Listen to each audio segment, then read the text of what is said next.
All right, everybody, you know what time it is. The Real Talk Sports Show.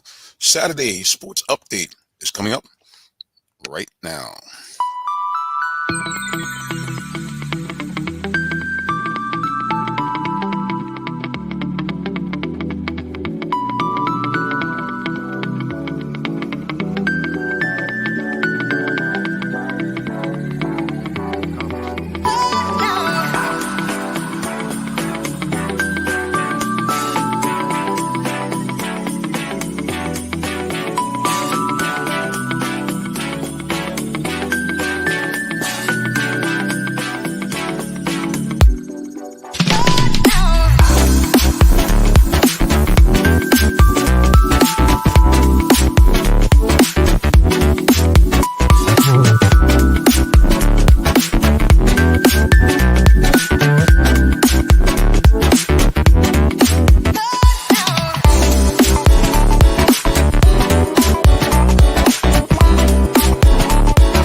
Bam! Welcome to the Real Talk Sports Show. I'm your host and minister, Jonathan Simmons. We welcome you to our half-hour Saturday Sports Update. We try to bring you a quick series of what's been going on in the world of sports over the past weekend and even the last few days. You can see right there, for those of you who are watching us, you can follow the show on social media at Real Talk Sports, the number 7. And for those of you who are listening on the legendary WIGO Pace Setter 1570, remember, follow us anywhere on social media at Real Talk Sports, the number 7. Again, if you want to follow me personally, you can. I'm at Minister J Sims. So that's Minister, the letter J, SIMM. That's how you can follow me personally. I try to give you a little inspirational updates as we go through our day, as well as posting some of the great things that is going on that I'm doing, I should say, in and around the world of sports. All right, well, it was literally almost like the title of the movie, Gone in 30 Seconds. Not one, not two, but three coaching legends in the world of football are gone. Number one, it broke kind of suddenly. Matter of fact, I heard it as I was driving in my car, listening actually to the NFL on Sirius Network, and they said, "Hey, breaking news coming from the world of college football about a big-time college coach," and I had no idea that they would be talking about the fact that the legendary Nick Saban was hanging them up at Alabama. I mean, it was like a sudden thing, like out of nowhere. Just all of a sudden, it's like, hey, he's out of there. And here's a guy that definitely is going to go down with this overused term "goat."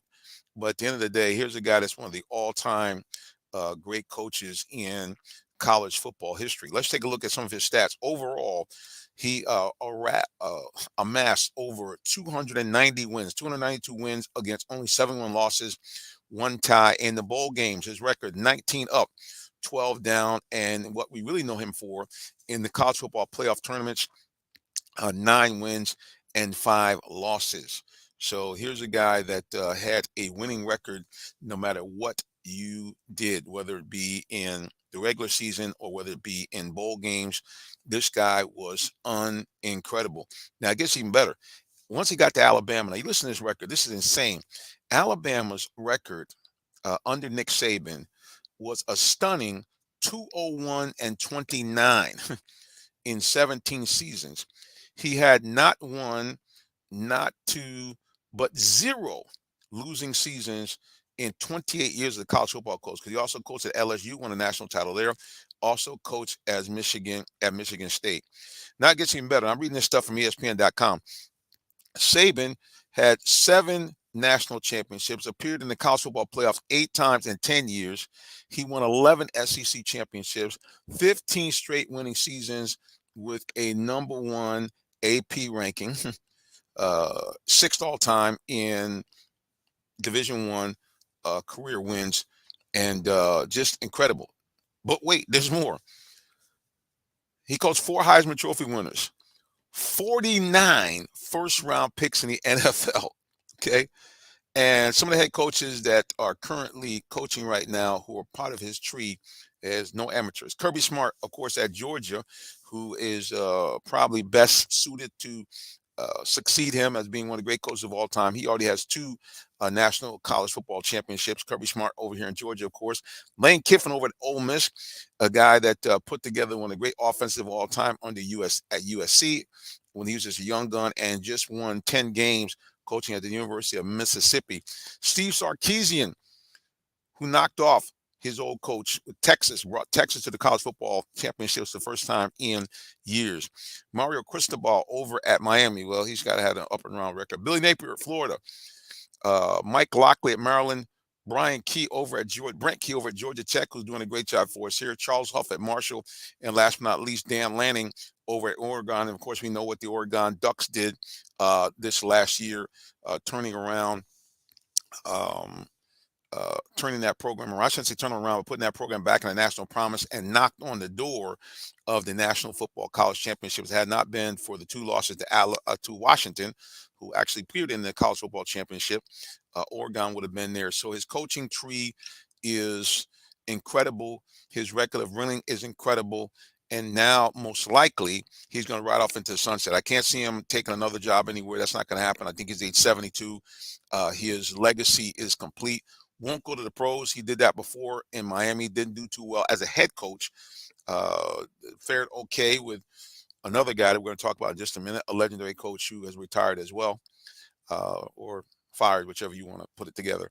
So, again, one of the all-time greats in the world of college football, Nick Saban, out, retiring at, I believe, age 72 after the record I just mentioned put together. I don't know how that record is really going to be topped. Now, don't get me wrong, Kirby was on a nice run, and had he been able to get to the college football championships this year, I don't think, of course, Georgia would have beat Michigan. I think Michigan would not be denied, but certainly Kirby's not doing too shabby.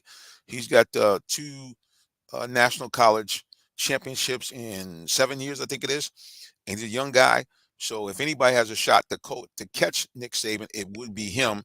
And how cool would that be for the extension of Nick Saban's legacy, that one of his proteges would go on and to surpass his record? But yeah, man, Nick Saban, his quotes, legendary. You can go on YouTube, you can go on to Google and just put in Nick Saban quotes. He got a whole bunch of them.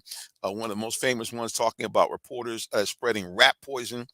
That was one of his favorites.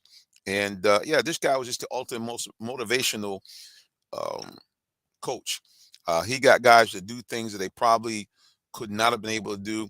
And he really was a motivator and mover of men. So like I said, he will be missed. And not just in terms of on the field. You look at Nick Saban guys, these guys, they're stand-up guys. So that's also going to be his legacy, the type of men that were produced under his program. I got to tell you, that's really the hallmark of any great coach. If I go back into my days when I was a little kid, the previous GOAT for NFL football was Vince Lombardi. And, Coach Lombardi was a guy that was a strict disciplinarian, a tough guy in many measures, just like Nick Saban. All these guys I want to mention, they were legendary for their rants and lambasting the players. But all of these guys that, are now fading off the scene, what they were able to do is motivate men and to encourage guys to be the best version of themselves, and to be able to try to translate that off the field as well, to be good husbands, to be good fathers, to be good citizens. So again, Nick Saban will be missed in the world of college football. But can I tell you something? This is what I'm thinking. Nick also read the tea leaves. Going from a 14 playoff with a dominant SEC conference, with basically having to, don't me wrong, they have to play a good schedule against SEC, but there would be times like this year where one conference or the other would be down. So if you basically could get yourself 6 or 7 wins and go undefeated in your particular division, well, the way the SEC was, it was so strong and so dominant that he knew that even a 1 loss, even potentially a 2 loss, even potentially not win the SEC championship, because of the firepower and the panache of being the SEC, he knew he could get in. Now this 12-team playoff now means you have to play an extra 2 games unless you're in the top 4 to win the title. A much more difficult SEC, with adding in Texas and Oklahoma, and now playing this balanced schedule where basically every week you're running up against a gauntlet. Yeah, man. I mean, again, when you're in your 70s, been there, done that. And also the advent and the uncontrollability currently of the NIL, where basically now athletes are pay for play in a way beyond it was before when guys were kind of, they had the bag man slipping the money. So I think he read the tea leaves and saw, hey man, it's just too much going on. The landscape has changed. I'm out of here. Let's go to social media and get some comments here. We got here a new viewer slash listener, Eddie Patrick Harris Sr. What's up, sir? Good to see you. Thank you for supporting us here on Facebook Live. And remember, for those of you who are listening to me on the WIGO, which is, again, the legendary WIGO, Pacer 1570, if you actually want to watch, you can go to WIGO's Facebook page. You can see the visual. I'm broadcasting here from the offices of our title sponsor for high school football, Allen Vigil Ford. And speaking of that, we're going to take a quick little break. You're watching the Real Talk Sports Saturday Sports Update as we broadcast you live from Allen Vigil Ford in Morrow, Georgia. We'll be back with more great sports talk, and the legends are gone. We'll be back in just a moment. Did you know that Allen Vigil Ford in Morrow, Georgia also has Lincoln? Over 35 years of using the Vigil Touch to provide excellent customer service, works hand in hand with the Lincoln Motor Company to provide a luxurious and seamless way to acquire your next luxury vehicle. Lincoln has an array of full-service complimentary owner benefits. These benefits include hospitality partnerships, service pickup and delivery, all which can be accessed through the Lincoln Way app. You can even contact the 24/7 concierge to have someone assist you. Come and see our great inventory of new and pre-owned Lincolns today. Call 678-364-7345 to make an appointment with one of our brand champions or shop 24/7 online at allenvigillincoln.net. Welcome to the Real Talk Sports Show. I'm Aria, the first AI presenter for Real Talk Sports. We want to get your feedback about my participation in the show, so please leave comments. So stay tuned, the Real Talk Sports Show is coming up.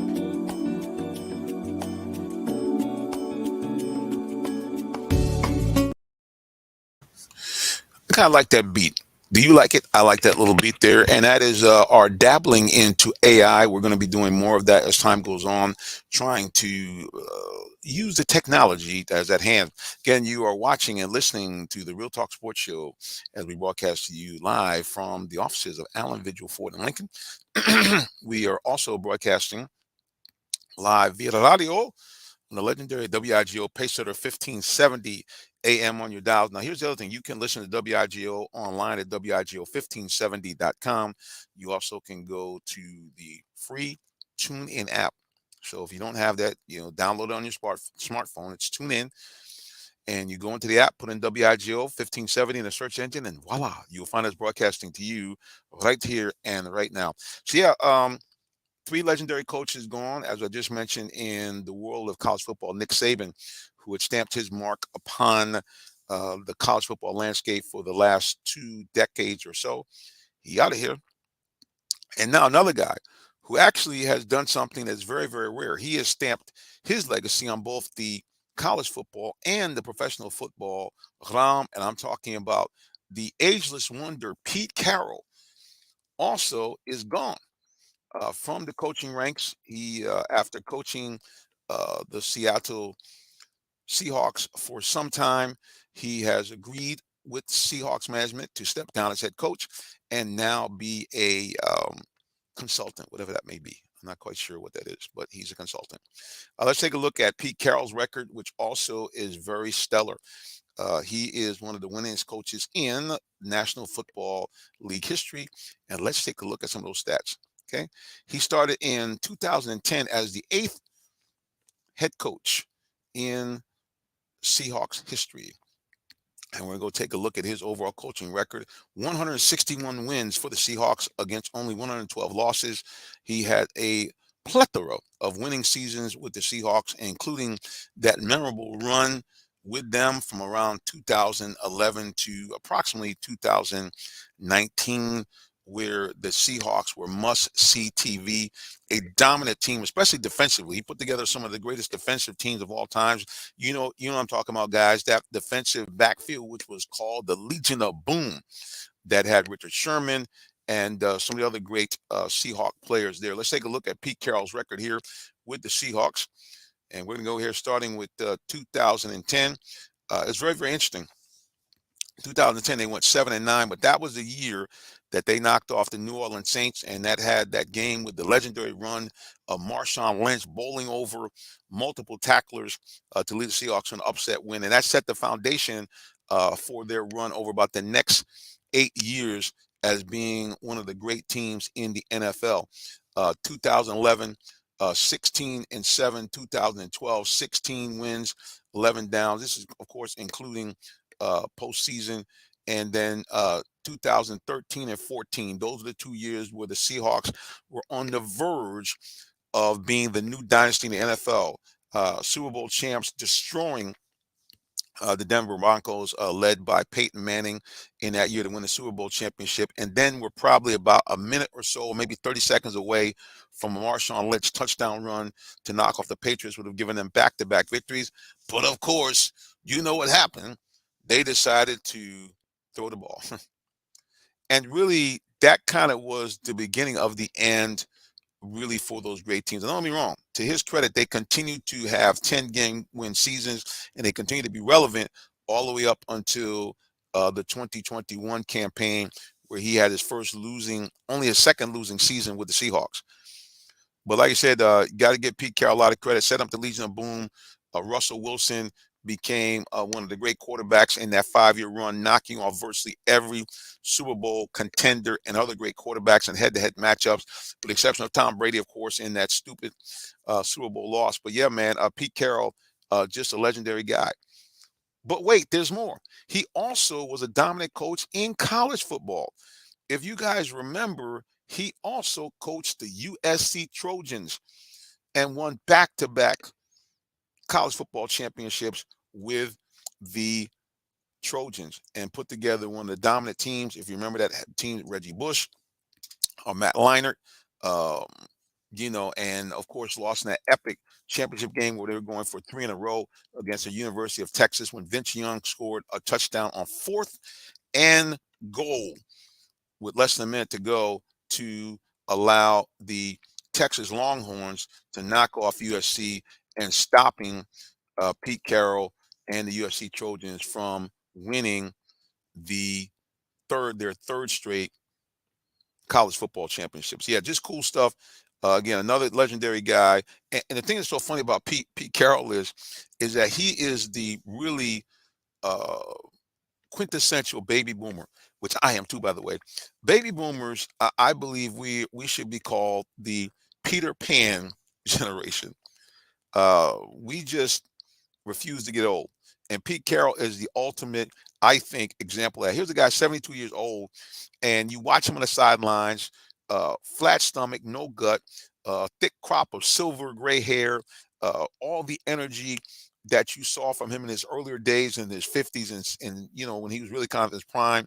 And yeah, just a guy that just seemed like a cool guy.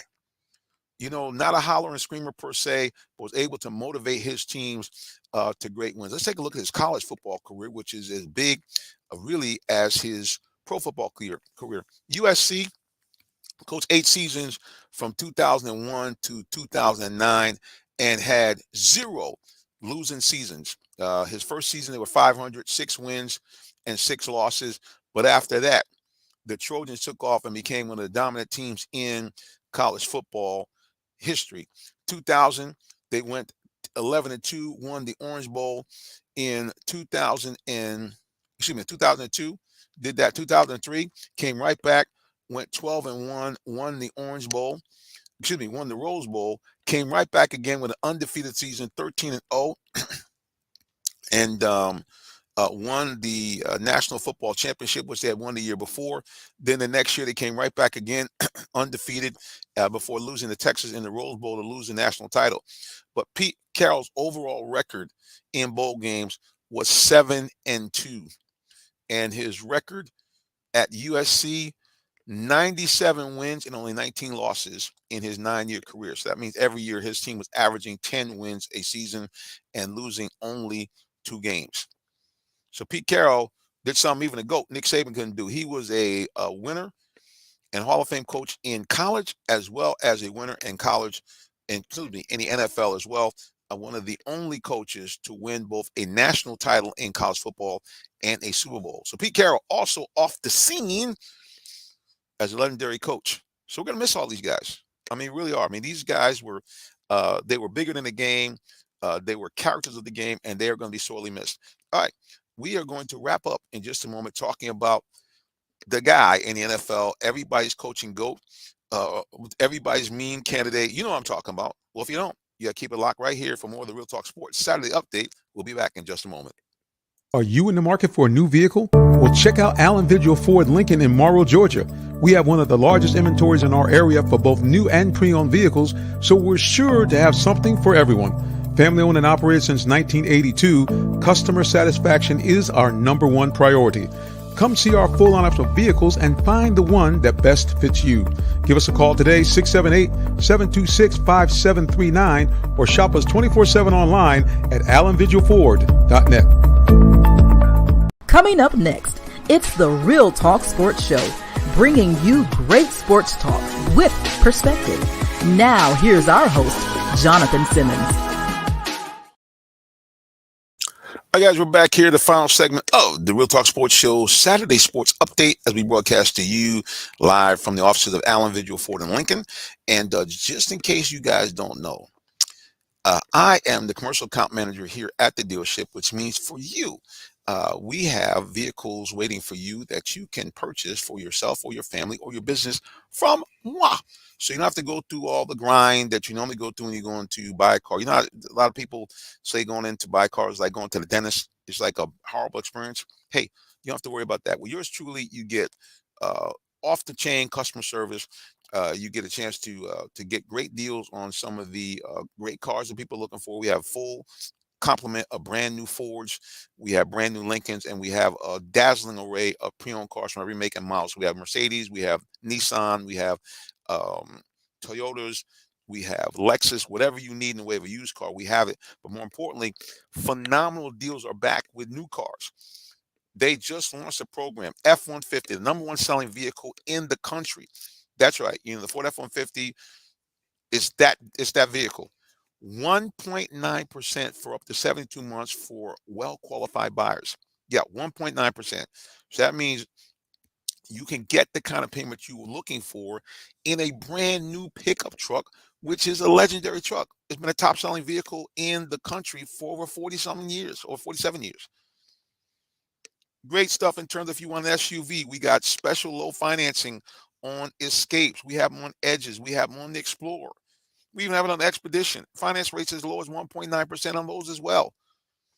So you know how to do it.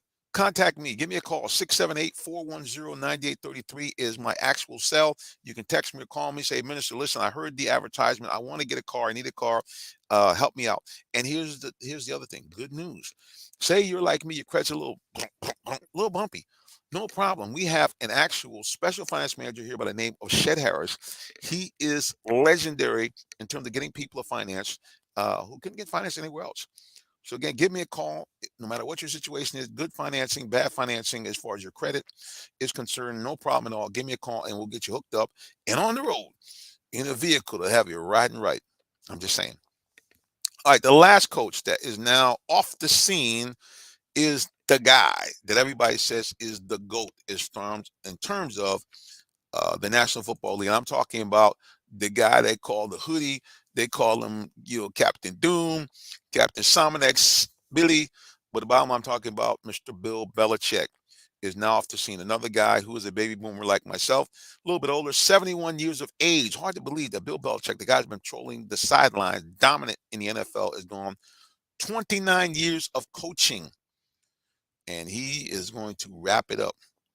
5 years with the Cleveland Browns as head coach, but of course we know him 24 years with the New England Patriots as their head coach, and not one, not two, not three, but 6 Super Bowl championships and a stunning, I believe, 20 appearances. Excuse me, I got that right? I'll get it for you in just a minute. But been in the Super Bowl more than anybody, won the Super Bowl more than anybody, and including his assistant coaching days with the New York Giants, or I should say the Jersey Giants. Yeah, the guy's record is unparalleled. Yeah, it's staggering the impact this man, his coaching has had in the National Football League over the span of 2.5 decades. So let's take a look at his overall statistics here for Mr. Bill Belichick. One, two, three, four, five, six Super Bowl championships. Okay. One, two, three more times at AFC championships. That means 9 Super Bowl appearances for the New England Patriots, 6-3 in the Super Bowl. First of all, the idea of going to 9 Super Bowls is incredible in and of itself when you think about that.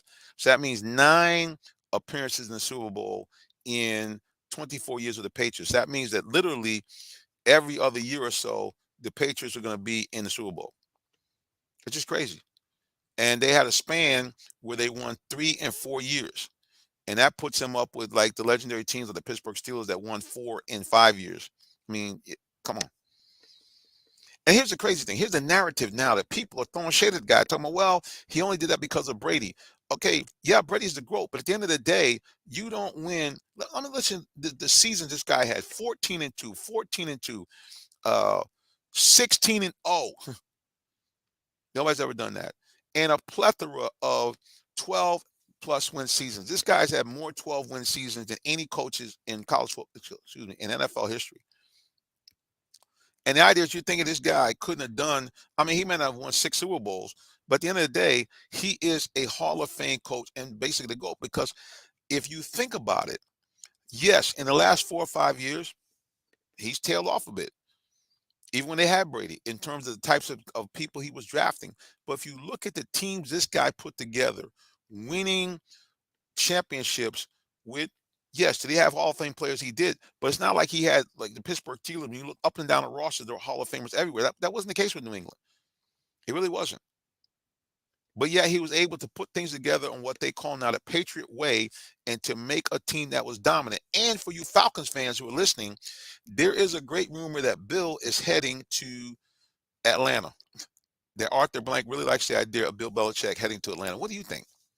Do you think Bill Belichick will be a good fit here in the area? I mean, don't be wrong. If he could bring that type of winning tradition here to Atlanta, sorely needed, because here in Atlanta, professional teams outside of maybe the Braves we don't know nothing about no championships here. We really don't. And the Braves, and of course another team I call the Hawks, have been terrible in terms of their ability to get any type of sustained winning. Now I will say this. Now a lot of people say, well, Minister, you always was throwing shade at Matt Ryan. People have this wrong. If you go back and listen, my whole thing about Matt Ryan was 2 things. One, that he should learn how to run the ball to escape sacks or to potentially get first downs to kind of keep yourself ahead of the sticks. And he had a nasty habit of throwing like interceptions at the worst possible time, which is true. Go look at the track record. But that was my whole thing against him. But to the credit of Matt Ryan and Coach Mike Smith and Thomas Dimitroff, another guy that we killed all the time, they had a pretty nifty run.